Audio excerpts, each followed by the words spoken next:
FDR PKI telah melakukan penghabisan terhadap sejumlah tokoh agama di beberapa pesantren di Jawa Timur, seperti Kiai Imam Mursyid di Takeran, Kiai Dimyati Termas Pacitan, dan lain sebagainya, membuat para pengasuh pondok pesantren Gontor semakin was-was dan dirundung rasa cemas yang berkepanjangan.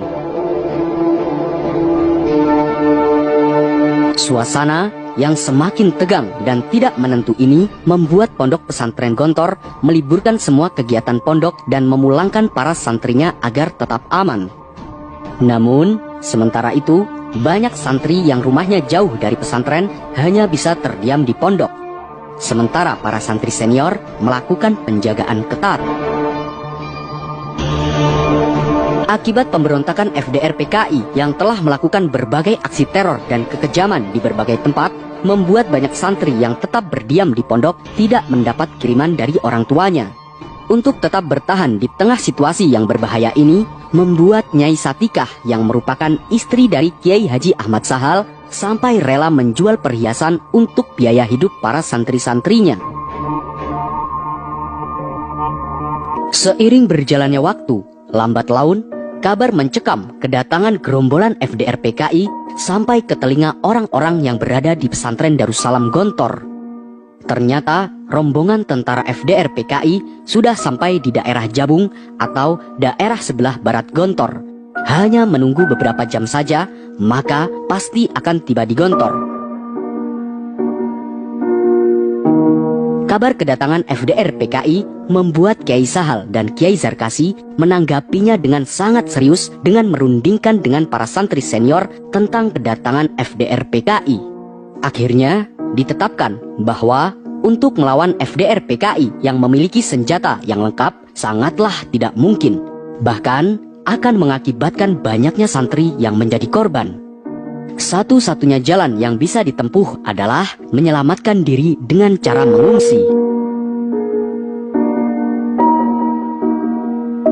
Namun, dalam perundingan dengan suasana yang sangat mencekam ini, Kiai Sahal dan Kiai Zarkasi memilih tidak mau mengungsi karena mereka merasa harus bertanggung jawab terhadap 200 santri. Namun, karena bujukan salah satu santri senior yang bernama Ghazali Anwar, akhirnya Kiai Sahal dan Kiai Zarkasi mau menemani para santri untuk mengungsi. Tetapi menurut kedua kiai ini, yang ikut mengungsi hanyalah bagi yang berusia besar saja. Bagi santri yang berusia kecil dititipkan sementara di rumah-rumah penduduk. Jarak yang harus ditempuh rombongan para kiai dan para santri menuju tempat pengungsian bukan terbilang dekat dengan kondisi jalan yang sangat buruk saat itu. Namun, semangat para kiai dan para santri untuk menyelamatkan diri memang luar biasa. Berjalannya waktu, sehari setelah Kiai Sahal, Kiai Zarkasi, dan santri-santri melakukan perjalanan menuju tempat pengungsian, para gerombolan FDR PKI datang ke Gontor. Mereka langsung bertindak ganas dengan menggeledah seluruh pesantren Gontor. Hampir di setiap ruas jalan menuju pesantren Gontor sudah dikepung PKI.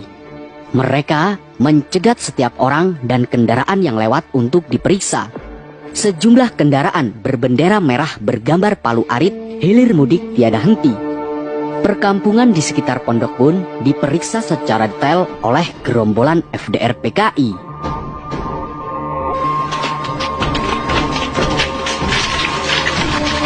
Di tengah pergerakannya, pada pukul 15.00 waktu Indonesia Barat, para FDR PKI mulai menyerang pondok pesantren Darussalam Gontor.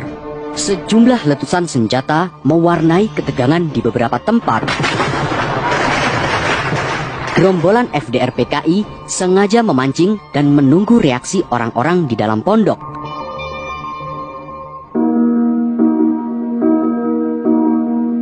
Namun, setelah tidak ada reaksi, mereka berkesimpulan bahwa Pondok Gontor sudah dijadikan markas Tentara Republik.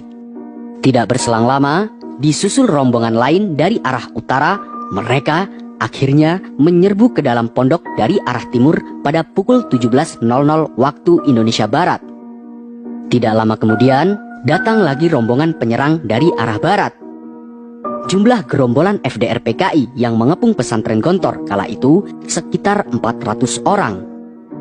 Di lain sisi, dengan mengendarai kuda putih, pimpinan tentara FDR PKI berhenti di depan rumah pendopo Lurah Rahmat Soekarto.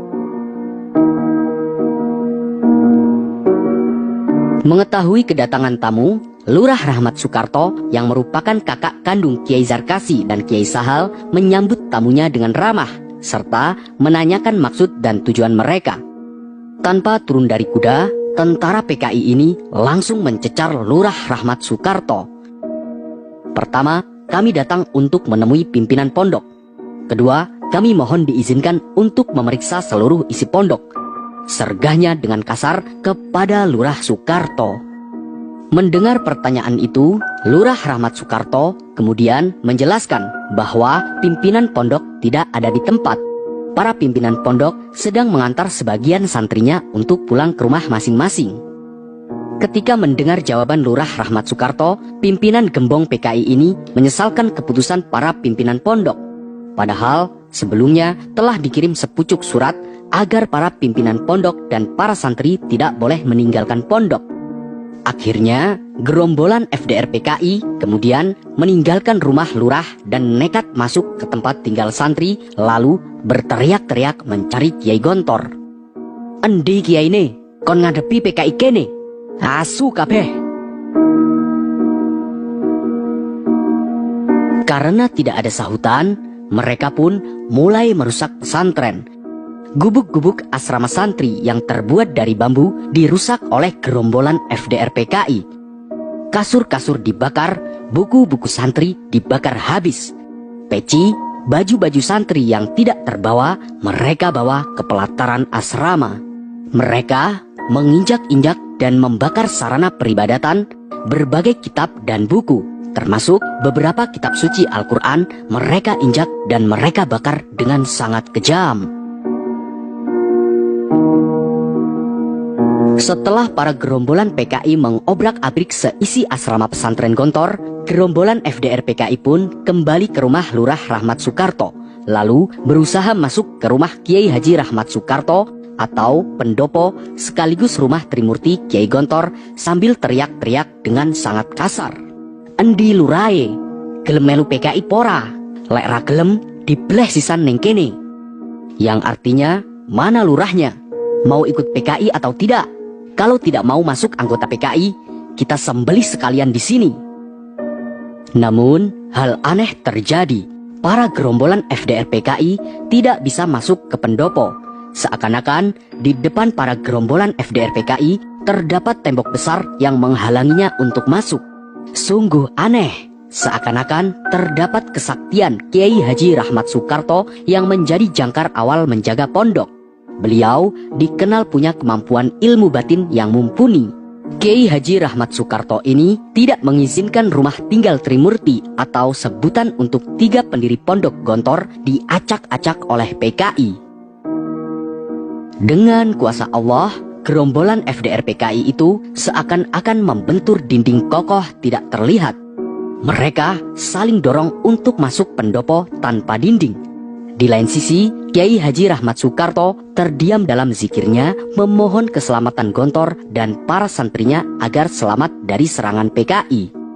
Dengan kondisi yang sangat mencekam itu, para PKI justru semakin beringas. Bahkan mereka mengacung-acungkan celurit dan cangkul, namun tetap tidak bisa menembus barikade atau pagar goib yang ada di pendopo.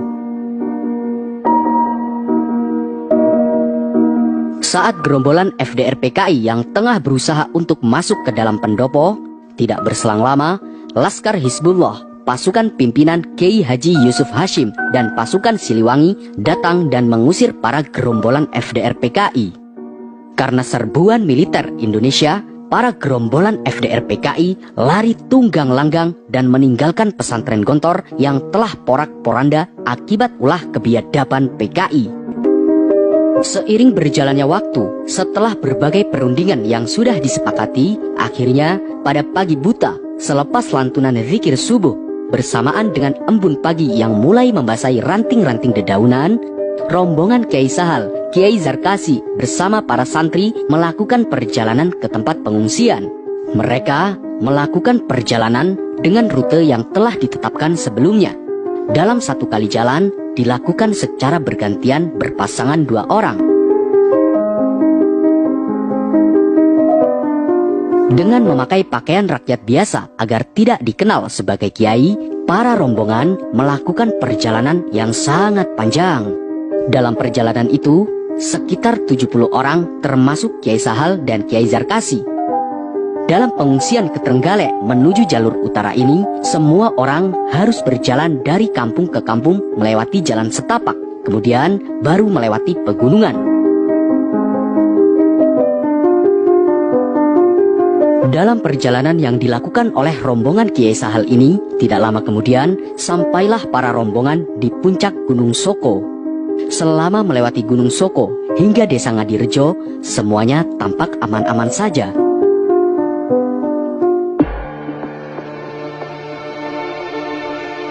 Namun, secara tidak terduga, ketika memasuki di Pedukuhan Gurik, tiba-tiba rombongan Kiai Sahal dan Kiai Zarkasi dikejutkan oleh suara kentongan disertai hiruk-pikuk para santri yang berjalan di depan.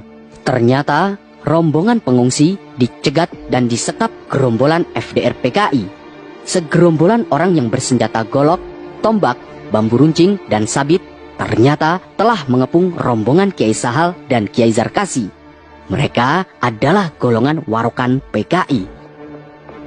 Dengan nada kasar dan bengis, mereka menginterogasi rombongan Kiai Sahal dan Kiai Zarkasi untuk mengetahui asal-usul rombongan Kiai Sahal hingga memaksa rombongan Kiai Sahal untuk mengaku dari tentara Hizbullah. Bahkan dalam interogasi itu terjadi berbagai perdebatan. Kala itu, rombongan Kiai Sahal mengaku sebagai pelajar biasa. Akibat perdebatan itu, terjadi ketegangan antara FDR PKI dan santri Gontor. Bahkan, hampir terjadi kekerasan.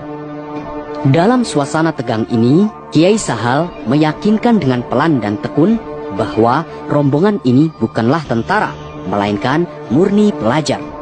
Akhirnya, sedikit demi sedikit, para FDR PKI mulai melunak.